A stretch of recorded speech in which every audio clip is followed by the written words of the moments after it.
you doing? Mike Truscott here, coming at you with another Hey Mike. I'm going to get cracking into this one. It's made me scratch my head for a few days, but I'm going to give it my best shot. So this one comes from Stuart Redfern. Thank you, Stuart, for the question. He sent it to me via MikeTruscottDrums.com, which you can do the same. If you want to do that, you can email me through the website. And Stuart's question is this. Hey, Mike, I was wondering how you felt your playing style differed from that of Steve Upton in the original band, or maybe any other Wishbone Ash drummer since.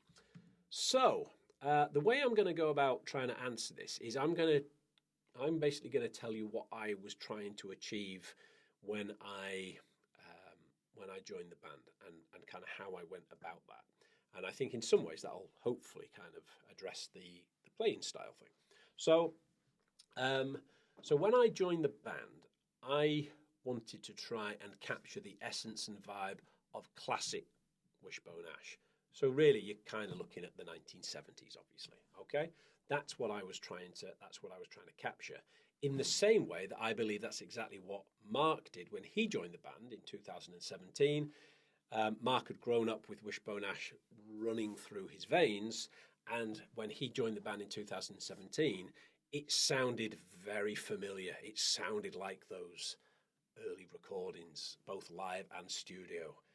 Because Mark was massive fan of Ted, massive fan of Laurie. And I know he's a fan of Muddy and Ben and other players as well. But that's what he grew up listening to, those studio albums and those live recordings, like Live Dates.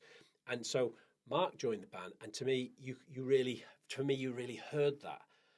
And I wanted to try and do the same thing with the drums. But where Mark had absorbed it literally since he was born, I was trying to do that in a shorter time frame.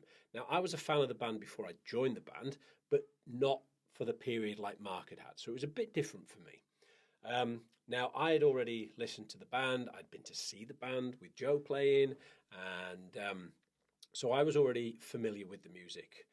Indeed, that's why when I got the call to help out when Joe wasn't very well, and I played those 3 shows, as I'm sure you all probably know that story, that familiarity, it was already there. So there was already a certain amount of it in me at that point, which is why I was able to turn up with, no rehearsal, no playing. I hadn't actually played drums for quite a while at that point.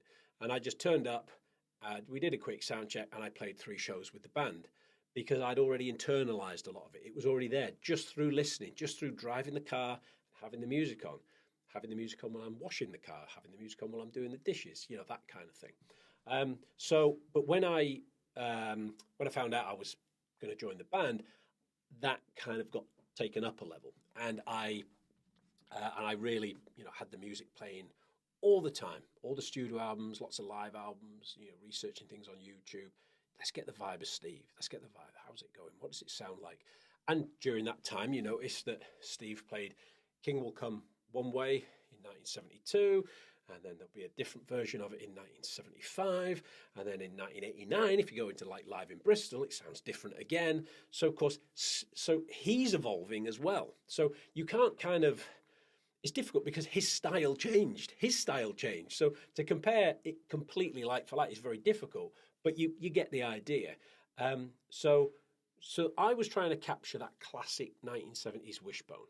That's what I was trying to do. So I absorbed the music and I absorbed Steve's playing, and then I would sit down and I would play it. But then the other drummer, of course, that I completely absorbed was Joe, because Joe was who I was replacing effectively. So it made sense to reference Joe's parts. Joe was the drummer in the band, I think, for about 14 years. And importantly, he was the one who was most recently in the band. So I'm going to learn Joe's parts. And particularly, I was listening to Live in Paris. There were some Roadworks albums, and there was Kawasaki, Sacramento Kawasaki, that live album. That was like the most recent one. So that was my reference point. To try and make sure that, yes, I'm trying to capture the vibe of Steve Upton. Yes, I'm trying to capture the essence of 1970s Wishbone. But at the same time, there's no point playing a version from 1978 if we're playing the version from 2019, if you get the idea.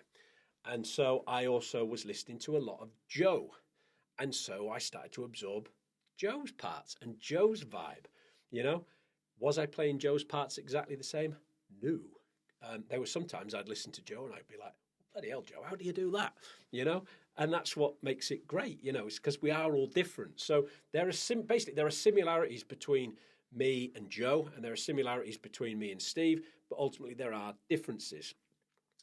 So you know, it's a tricky one, that, to kind of like say exactly what the differences are between us.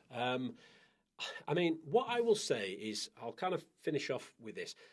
Fans would come to me on occasions, and I would get comments like this.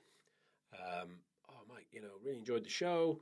You know, I first saw the band back in 1970X, and tonight it felt more like that. It felt like the original band. It felt, you know, how you approach the songs. It felt more like that era.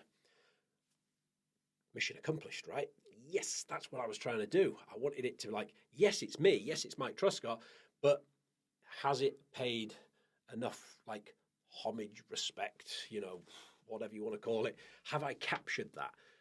Well, when you get a fan tell you that, yes, I have. Brilliant. And that's what I was trying to do.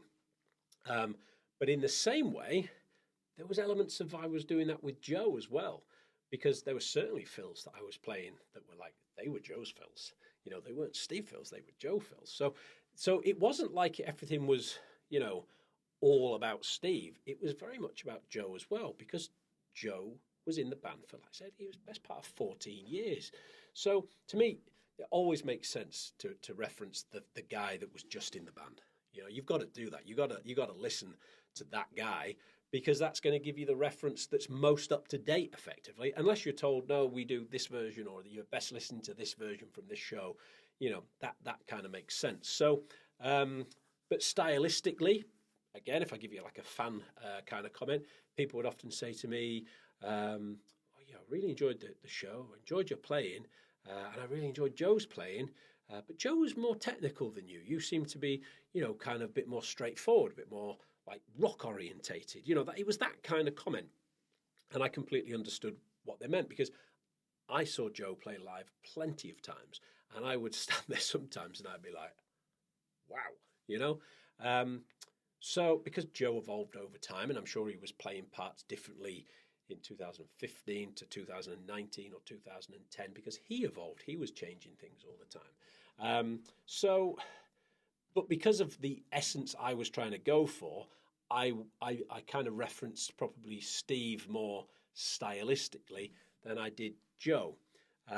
I can play, believe it or not, I can play technical kind of stuff. But again, it's probably not my go-to, you know? Joe's got like a supercomputer as a brain, all right? You got to remember that. That guy is a clever guy. If you want proof of that, download his Polynome app, okay? He took a metronome and he fed it steroids and created a metronome, okay? Joe's got a supercomputer as a brain. And I genuinely mean that as a compliment. Now, he's wonderful. And do you know what? I'll finish off by just saying that the drummers that have been in Wishbone Ash, so Joe, Ray Weston, Mike Sturgis, Robbie France, and the OG, Mr. Steve Upton, are all fantastic in their own right. And stylistically, they are all different. We are all different in some ways. I find it, I'll be honest, very hard to pinpoint and tell anybody how I am the same or completely different. So I hope how I've answered that question is good enough, and I hope it gives you a bit of an insight into what I was trying to achieve when I joined the band and how I went about it. So I'll leave it there. Hopefully I've done a good enough job. I'm sorry that this video is basically 10 minutes long. It probably could have been 2 hours, but there we go. Okay. Thank you again, Stuart, for the question. If you'd like to ask me a question, do what Stuart did and go to MikeTruscottDrums.com, and you can email me through the website, or by all means put something in the comments below, and yeah, I will get round to doing a video. If you want to like the video, share it, subscribe, and all that kind of stuff, please do so. I'll catch you soon. Ta-ta! Ash.